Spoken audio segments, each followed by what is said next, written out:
Voilà, mes chers amis, nous voilà encore réunis ce soir pour le direct. Et bien sûr, hier, la Sainte Vierge a donné un message très fort, très beau. Et je voudrais donc vous le lire. Avant, je voudrais donner quelques petites nouvelles quand même, rapides.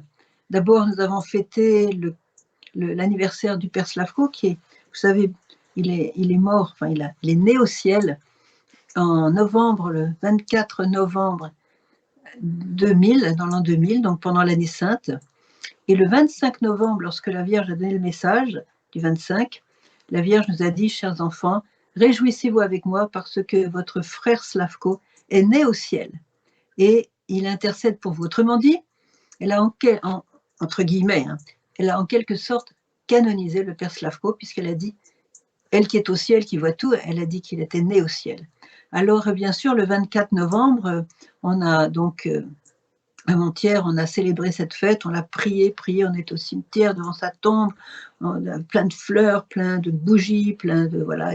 Mais l'important, les bougies étaient dans nos cœurs, les fleurs étaient dans nos cœurs, et on était content de l'avoir. Moi, je l'ai connu pendant 9 ans, de l'avoir parmi nous, et c'est un saint qu'on peut prier aussi pour la paroisse de Medjugorje, pour la diffusion des messages. Bon, on va parler tout à l'heure un peu de Slavko. Et puis voilà une autre chose que je voudrais vous dire aussi à propos de l'Avent. L'Avent commence donc demain et nous allons essayer de voir ce que la Sainte Vierge nous dit sur l'Avent. Voilà, on va d'ailleurs, une chose importante, c'est qu'elle nous recommande de commencer déjà un petit peu de préparer la crèche, pour vraiment se mettre dans l'attente du Fils de Dieu qui a pris chair parmi nous. Voilà, alors je vais donc vous lire le message. Nous avons eu la grâce de pouvoir aller chez Maria dans sa chapelle, c'est là qu'elle a reçu le message, et voilà le message.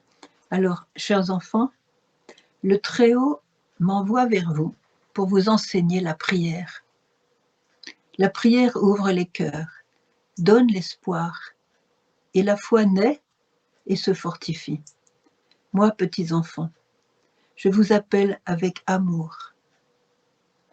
Revenez à Dieu, car Dieu est amour, et il est votre espérance. Vous n'avez pas d'avenir si vous ne revenez, vous n'avez pas d'avenir si vous ne vous décidez pas pour Dieu. C'est pourquoi je suis avec vous pour vous guider, afin que vous vous décidiez pour la conversion, pour la vie et non pour la mort. Merci d'avoir répondu à mon appel. En quelque sorte, la Vierge, en ce début d'Avent, nous redonne l'essentiel, comme une maman qui voit que son fils, que son enfant risque d'aller de travers, peut-être qu'il va déjà de travers, et donc elle redit les choses essentielles. Vous savez qu'une maman, c'est très important la voix d'une maman. Quelquefois, on reproche à la Sainte Vierge de répéter certaines choses sur la prière, sur la conversion, etc. Alors, ce sont ceux qui ne connaissent pas la Sainte Vierge comme mère. Et je dis toujours, voyez, ceux qui elle répète, bien sûr qu'elle répète, c'est une maman. C'est une maman. Quelle maman ne répète pas 100 fois la même chose pour son enfant? Je dis toujours, combien de fois ta maman t'a-t-elle répété quand tu étais petit, arrête de mettre tes doigts dans ton nez? Voilà, combien de fois elle te l'a répété? Et tu ne vas pas dire, ah ben elle répète, jusqu'à ce que tu ne le fasses plus. Donc c'est une maman. En plus, l'enfant a besoin d'entendre la voix de sa mère qui redit les choses essentielles, et ainsi, à cet âge-là, dans ce tendre âge de l'enfance, les réalités de la vie s'impriment en lui. Il les boit, il les absorbe, il les intègre, et ça le forme, ça le construit. Vous voyez? Alors la Vierge nous a encore aujourd'hui donné des choses essentielles que je vais essayer de vous expliquer un petit peu. Voilà. Chers enfants, le Très-Haut m'envoie vers vous. Alors, il faut bien se dire que sa venue, même si ça fait 41 ans qu'elle vient tous les jours, sa venue n'est pas automatique. Il faut vraiment remercier le Très-Haut, c'est-à-dire Dieu, qui l'a envoyé encore hier. Il l'envoie tous les jours pour les 3 voyants, qui les voient encore chaque jour, Vitska, Maria et Ivan. Et si Le Très-Haut l'a envoyé encore aujourd'hui, c'est une décision nouvelle. Il n'y a rien d'automatique. Ce n'est pas un dû de notre part. Je me souviens quand la Vierge n'a plus fait les apparitions du 2, beaucoup de pèlerins se sont dit « Ah, mais pourquoi elle ne vient plus, on vient ici, elle ne vient plus le 2 », comme si c'était un dû et que voilà, elle nous devait ça. Mais pas du tout, c'est une nouvelle permission qu'elle a reçue de Dieu, afin de nous parler, afin de nous soutenir, afin d'être présente, afin de nous montrer son amour, de nous exprimer son amour, sa sagesse aussi, sa sagesse de mère, ses soucis de mère aussi, vous voyez, voilà. Donc le Très-Haut m'envoie vers vous. Et pourquoi, là elle précise un petit peu, pourquoi cette fois-ci? Pour vous enseigner la prière. Alors, elle nous enseigne la prière depuis 41 ans, elle nous donne l'exemple surtout. L'exemple par les voyants, quand on leur pose 1000 questions, ils répondent toujours, il faut prier. On ne se rend pas compte de la puissance incroyable de la prière. Et si elle nous enseigne la prière, il faut vraiment prendre ça comme un cadeau. C'est le cadeau de Dieu que Marie vienne nous enseigner la prière, car sans la prière, on n'y arrivera pas. Sans la prière, on n'y arrivera pas. La prière, c'est la base de la relation à Dieu, c'est-à-dire la relation avec le Créateur, mais aussi avec le Sauveur. On est vraiment dans un monde difficile. Et quand je dis difficile, c'est un mot léger par rapport à la réalité. On est dans un monde extrêmement difficile.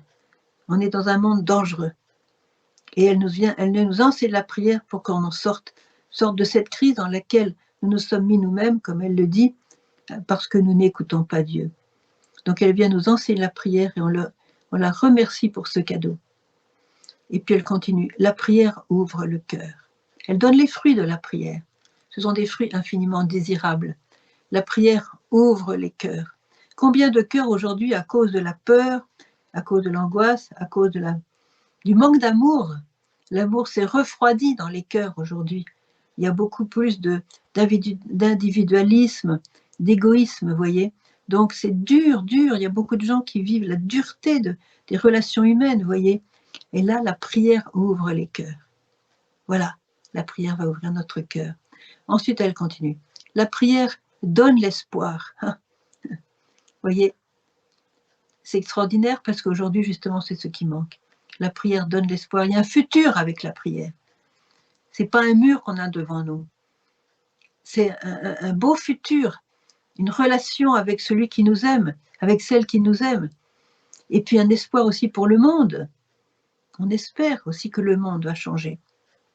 La prière donne l'espoir parce qu'elle nourrit l'espoir en quelque sorte. Et quand on prie, la foi naît.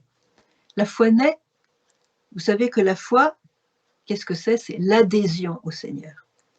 J'ai expliqué souvent, l'adhésion, c'est quand on adhère tellement au Christ que tout ce qui est en lui est en nous.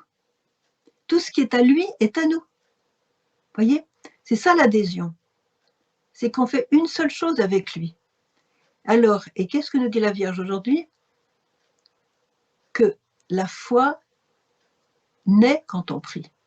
Alors, quelqu'un qui n'aurait pas la foi, peut-être vous avez dans votre famille des gens qui ont une foi un petit peu qui vacille, une foi un petit peu branlante, une foi, vous voyez, ceux qui vont à la messe seulement pour Pâques et Noël, une foi quand même, hein, une foi en Dieu, qu'il existe et tout ça, mais enfin, c'est quand même pas la pratique. Et donc, dites-vous, dans la prière, la foi naît. C'est-à-dire que plus on prie, plus on va adhérer. Vous voyez? Plus on prie, plus on va adhérer. Et plus on prie, on va provoquer ce qui s'appelle l'union des cœurs. Vous voyez? Ça, c'est l'effet de la prière. Donc, la prière ouvre les cœurs, donne l'espoir, la foi naît et se fortifie. C'est-à-dire qu'on va être de plus en plus fort dans ce lien avec Dieu.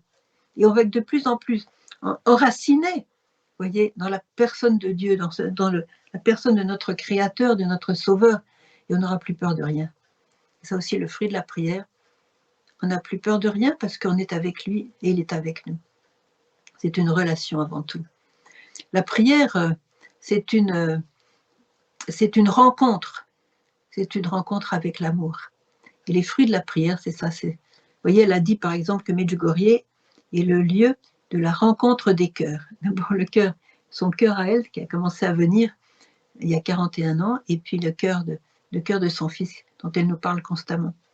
Vous voyez, donc la prière ouvre les cœurs, et ce cœur s'ouvre, il devient riche. Vous voyez, aujourd'hui, beaucoup de gens souffrent du vide dans leur cœur. L'absence d'amour, l'absence de joie, l'absence de paix, l'absence d'espérance, l'absence peut-être de la vision d'un futur, peut-être aussi qu'on est sans travail, peut-être qu'on est, voilà. Il y a un grand vide. Eh bien, c'est la prière qui va combler ce vide, parce que dans la prière, cette relation fait que les richesses de Dieu passent en nous et remplissent ce vide. C'est ça l'effet de la prière. C'est une rencontre avec l'amour. Et c'est la grande grâce de Medjugorje. Tant de personnes viennent avec une foi branlante. Et là, ils ouvrent les yeux et ils sont contents.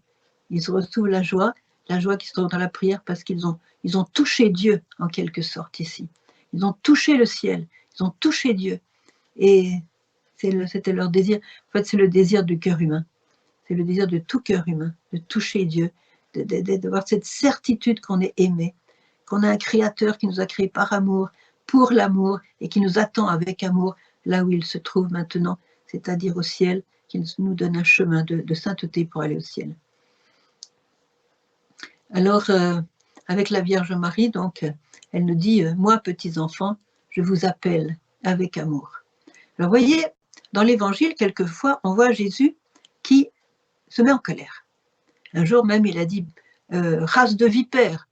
Et puis, elle a dit aussi, combien de temps aurais-je à vous supporter? Et puis, il s'est mis en colère dans le temple, il a chassé les changeurs de monnaie, les vendeurs de bœufs, de brebis, et tout ça. Il s'est fait un fouet. Hein, n'oubliez pas qu'un jour, Jésus a fabriqué un fouet avec ses propres mains. C'est dans l'Évangile. Il a chassé tout ça. Vous voyez, donc, il avait des paroles quelquefois violentes. C'était bien sûr la violence de l'amour pour un mieux, pour un progrès. Et Marie nous dit, voilà, je vous appelle avec amour. C'est-à-dire, elle nous appelle avec son amour maternel. Elle nous appelle parce qu'elle sait que dans ce monde aujourd'hui, nous avons à faire, je dirais, le parcours du combattant. Alors, elle nous donne les armes pour le parcours du combattant. Et elle nous appelle avec amour. Je vois que tous ces appels sont teintés d'une douceur extraordinaire, parce qu'elle pourrait aussi nous envoyer promener. Elle pourrait aussi nous dire des paroles un peu dures. Elle pourrait aussi nous faire des reproches un peu cinglants. Et elle nous appelle avec amour, parce que c'est par la douceur et l'amour maternel qu'elle veut conquérir nos cœurs. Et quelquefois, il y a tellement d'amour et tellement de douceur qu'on ne l'entend pas, parce qu'on est tellement dans le bruit, dans l'agitation, dans l'activisme, que quelquefois sa voix n'est pas entendue, n'est pas captée. Et elle l'a dit, il y a beaucoup de personnes qui m'ont abandonnée, parce que sa voix est tellement douce, sa voix est chargée d'un tel amour. Alors, voilà, on est tellement enfoncé on est tellement enfoncé dans l'activisme, dans le bruit, dans l'agitation, dans la peur. Alors, dans ce message, elle nous demande d'ouvrir nos cœurs, de nous décider vraiment pour la prière. Elle dit, revenez à Dieu, car Dieu est amour. Vous voyez, Dieu nous a sauvés, non par la violence, non par les menaces. Il nous a sauvés par amour. Il s'est livré par amour, comme un agneau docile qui se laisse mener à l'abattoir. C'est par sa douceur qu'on a été sauvés. Et c'est avec ce même amour qu'elle nous appelle. Elle nous dit simplement, comme elle l'a dit 100 fois, revenez à Dieu. Elle l'a dit une fois aussi, chers enfants, je vous invite à changer radicalement la direction de votre vie. Ça, c'est important. Quand elle nous dit convertissez-vous, ça veut dire revenez, changez la direction comme l'enfant prodigue. Il était avec les porcs, il était affamé, il était nu, il n'avait rien, il avait tout perdu. Il aurait pu tomber dans le désespoir. Il aurait pu, oui, même se suicider en disant j'ai complètement raté mon coup, voilà, je suis un pauvre type, j'ai tout raté, allez, ça suffit maintenant avec la vie. Non, qu'est-ce qu'il a fait? Il a changé la direction de sa vie. Il était chez les porcs, il est revenu vers son Père. Il a pris le chemin du Père. C'est un petit peu intéressé, il avait faim, il s'est dit, non, moi, chez mon Père, il y a du pain. Mais n'empêche que le Père l'attendait. Et la grâce qu'elle a reçue, c'est d'avoir l'idée de revenir. C'est-à-dire l'idée de revenir, la pensée de revenir comme une pensée qui l'a sauvée. Vous voyez, quand la Marie nous dit « Revenez vers Dieu, car Dieu est amour », il vous attend avec amour. Comme le père de l'enfant prodigue, il a étreint son fils qui quand même ne sentait pas très très bon, il était avec les porcs. Revenez à Dieu, car Dieu est amour. Dieu est amour. Alors, ça c'est la grande nouvelle que Marie veut encore nous donner aujourd'hui, même si on l'a entendu 100 fois. Dieu est amour. C'est sa personnalité, c'est son identité. Il est amour, il est lumière, il est miséricorde. Et si nous prions et que nous nous mettons en relation avec lui, cet amour coule en nous. Qui d'entre vous, qui d'entre nous n'a pas une soif intrinsèque de l'amour? Il faut le reconnaître. On est créé par amour et pour l'amour. Et si on n'a pas cet amour, on est malade. On est malade et on trouve 100 000 faux fuyants, pas seulement la drogue, toutes ces choses-là pour remplir ce vide. Non. La Vierge nous a dit, si vous ne croyez pas, asseyez-vous pendant 5 minutes. Y pensez. Pensez à Dieu. Car Dieu est amour.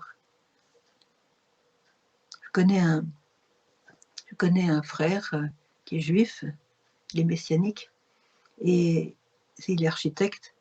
Il avait une très, très bonne situation. Il avait tout ce qu'il voulait. Il était dans le désespoir. Il était dans le désespoir. Il sentait bien que il y avait quelque chose d'essentiel qui lui manquait. Il faisait des plans de suicide. Et puis, à un moment donné, il a eu une intuition. Dieu existe.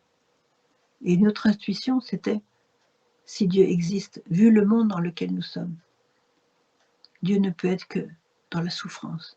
Et là, il a eu la pensée de Jésus. Et Jésus s'est manifesté à lui. Il a reçu une paix extraordinaire. Voyez, tout simplement parce qu'il s'est assis, il a réfléchi. C'est quand même pas normal que, à mon âge, avec la belle situation que j'ai, une gentille famille, je sois prêt à me tuer. Il y a quelque chose qui cloche dans ma situation. Est-ce que Dieu existe? Oui, il existe. Il doit exister. Mais s'il existe, c'est un Dieu crucifié. C'est Jésus.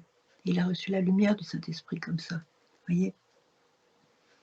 Je vous appelle avec amour. C'est l'amour qui l'a convaincu.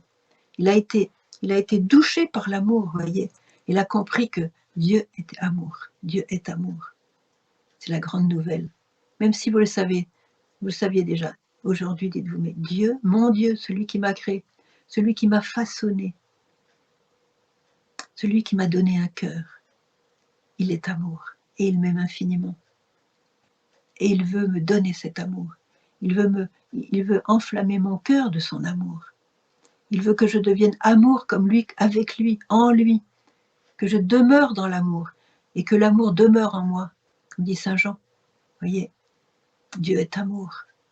C'est la grande nouvelle que Marie nous redit avec, je dirais, une voix toute simple, une manière toute simple. Voilà, Dieu est amour. Voilà. Et il est votre espérance. Bien sûr qu'elle est notre espérance. Parce que nous ne sommes pas dans un monde qui est perdu, dans un monde qui est avec un mur noir devant lui. Il est notre espérance. Parce que si on s'attache à Dieu, on est dans l'espérance. Parce que Dieu, même si on a des épreuves, même si on a de grandes douleurs, même si on a des maladies, des menaces, personne ne nous enlèvera que nous appartenons à Dieu et que nous lui appartenons. Personne ne nous enlèvera que Dieu nous aime. Personne ne nous enlèvera que Dieu a préparé le ciel pour nous. Personne ne nous enlèvera que Dieu nous a sauvés du mal, que Dieu nous a sauvés de Satan, qu'il l'a vaincu. Personne ne nous enlèvera ces réalités-là. Et même si le monde est dur aujourd'hui, Dieu est amour. Il nous aime, il nous prend avec lui, il demeure en nous, il nous appelle et il veut notre bien. Et il veut nous changer. Il nous promet un extraordinaire avenir qui s'appelle le ciel, le paradis, où tout sera seulement amour, il n'y aura plus de larmes dans nos yeux. Voyez, ça c'est le message que Marie nous donne aujourd'hui. Il est notre espérance. Et après elle nous dit, voilà, c'est en quelque sorte, c'est du quitte ou double, voyez. Si, pardon, vous n'avez pas d'avenir, si vous ne vous décédez pas pour Dieu. Il n'y a que lui qui peut nous sauver. Il n'y a que lui qui peut nous donner un avenir. L'avenir, notre avenir, c'est lui. Je pense que personne ne compte maintenant sur les hommes, en tout cas pas sur les politiciens, pour avoir un avenir. C'est quoi notre avenir? C'est qui notre avenir? C'est le Seigneur. Il n'y en a pas d'autre. Il n'y a pas d'autre avenir que le Seigneur. Et c'est un avenir pour cette terre, dans les années qui nous restent à vivre, et c'est un avenir qui est éternel. Alors, il faut quand même parier par le bon cheval quand même. C'est-à-dire qu'il faut vraiment faire le choix, le meilleur, celui qui nous donne la vie éternelle.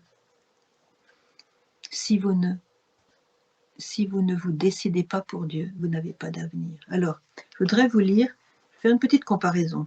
Je vais vous lire le message que Marie a donné il y a exactement 22 ans, puisque c'était le message du passage entre le 2e millénaire et le 3e millénaire, donc le dernier Noël, le 25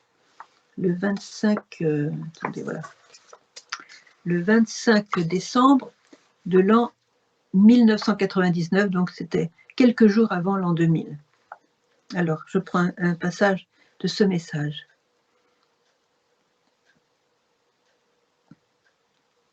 Alors, elle se présente donc avec l'enfant Jésus dans les bras, comme à chaque Noël. Et voilà. Je vous donne, écoutez bien, chaque mot, il faut le peser. Je vous donne la possibilité de vous décider pour la paix. Par votre oui à la paix et par votre décision pour Dieu. Donc, votre oui à la paix, croire que la paix peut arriver, et votre décision pour Dieu. Une nouvelle possibilité pour la paix s'ouvre pour vous. On est au début du 2e millénaire, du 3e millénaire. Une nouvelle possibilité pour la paix s'ouvre pour vous. C'est seulement ainsi, petits enfants, que ce temps, donc avec votre décision pour Dieu et votre oui à la paix, c'est seulement ainsi, petits enfants, que ce temps, ce siècle, donc le siècle où nous en sommes maintenant, écoutez bien, que ce siècle sera pour vous un temps de paix et de prospérité.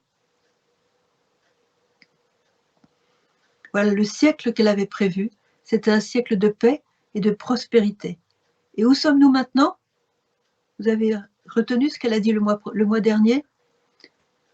L'humanité s'est décidée pour la mort. Et la mort, on la voit partout aujourd'hui. Comment se fait-il qu'elle nous ait dit ça? Que ce serait un siècle, une possibilité d'un siècle de temps de paix et de prospérité, et qu'on soit arrivé là au bout de 22 ans, un siècle, on s'est décidé pour la mort, parce qu'on n'a pas dit oui à Dieu. On n'a pas encore dit à Dieu. Alors on peut faire une généralité, oui, l'humanité, mais c'est moi qui est concerné, parce que l'appel commence dans mon cœur. On peut faire des tas de... Encore aujourd'hui, on a entendu plein de choses sur les malheurs, le grand tremblement de terre en Indonésie, et ceci et cela dans les écoles, forcer les enfants à faire ceci, des trucs abominables. On peut toujours faire un discours infini sur le manque de paix d'aujourd'hui. C'est pas ça qui va nous sauver. C'est quand moi je vais décider qu'à partir d'aujourd'hui, je vais choisir la paix, je vais pardonner, je vais prier, je vais mettre Dieu à la première place. Je vais vivre les commandements de Dieu. Je vais essayer de voir ce qui lui plaît pour adhérer à sa volonté.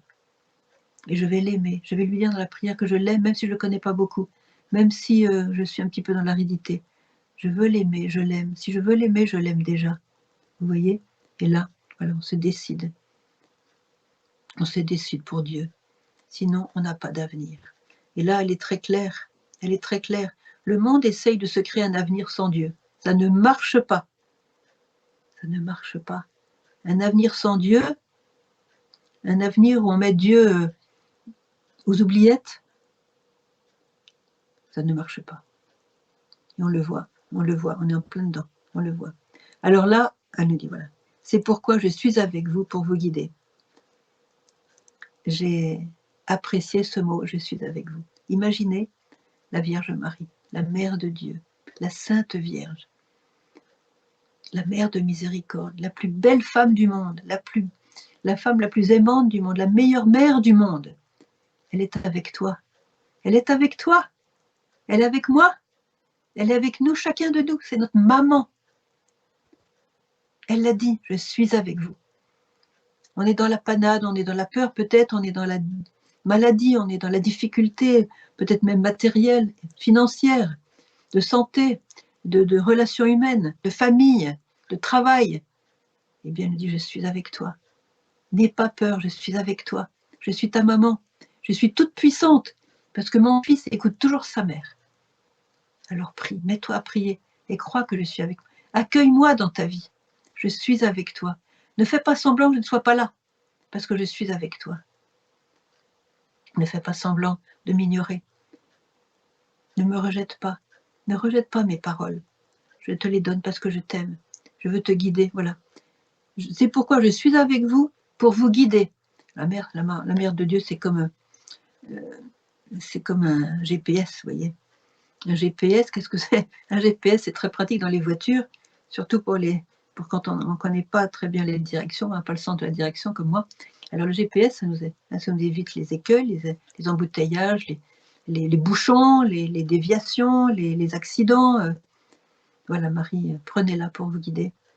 Demandez-lui simplement, dans la prière toute simple, Marie, je sais que tu es avec moi. Manifeste ton amour maternel à moi, et puis guide-moi. Guide ma vie.